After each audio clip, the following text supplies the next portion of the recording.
Now by financial expert Lynn Richardson, the author of The Symphony, A Guide to Creating and Balancing Multiple Streams of Income. Yes, we are very excited to hear what you have to say, Lynn. So for Carly and everyone out there who wants to create a side hustle, what do you say to them? What are your tips?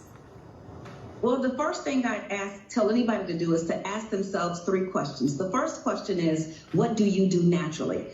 Do you do artwork? Do you sing? Do you dance? If you take a look at what you do naturally, there's probably a stream of income there. The second question is, what are you skilled at? What do you do exceptionally well? As a matter of fact, what do other people tell you do? You probably think it's nothing, but I'm saying there's probably a stream of income there. And the third question that I would say to ask is, what are you passionate about? What do you love? What keeps you up at night? What makes your heart beat? Now, it might not be fun because some things people are passionate about are serious matters. But if you take a look at those 3 questions, I'm pretty sure you'll find a stream of income hanging around there somewhere. Yeah, those are great questions to ask. And Carly had some ideas. So once you've asked yourself those questions, what should you do next?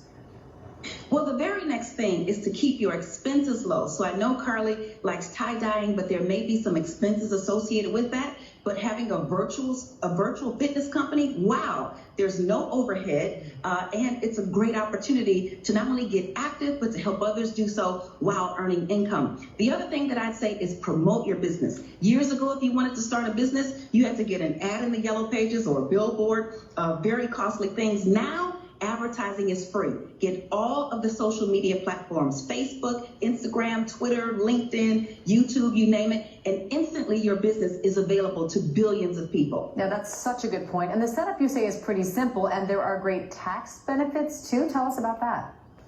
Oh my goodness, it's so simple. So people think starting a business is hard. It's not. You're going to use your name and your social security number, and you'll write your income and your expenses on Schedule C of your 1040 tax return when it's time to file. People think that they have to have a license and registered. No, you don't have to do any of that. Now, if your profession calls for a license, for example, if you're a real estate agent, or if you are a hairstylist, you may need a license for that. But otherwise, just get going. And the main thing about having a home-based business is you get your money back. Now, when you use your cell phone for business, it's a tax write-off. When you use that internet for business, it's a tax write-off. So there are 475 tax deductions available to self-employed home-based business owners, and that's a way to increase cash flow by getting your money back. I also love that one of your tips was to hire your kids because they're real cheap, right? Oh, well, yeah, hire your kids in your home-based business. You can write off $12,400 per child. IRS Publication 15 says so, and now you get your money back. They become entrepreneurs, they understand the money game, and you're able to get some of your cash back. I love it. That's a win-win. Lynn Richardson, thank you so much. And Michael, you were nodding your head. Yeah, I saw some guys that here were like, I got to have more kids. All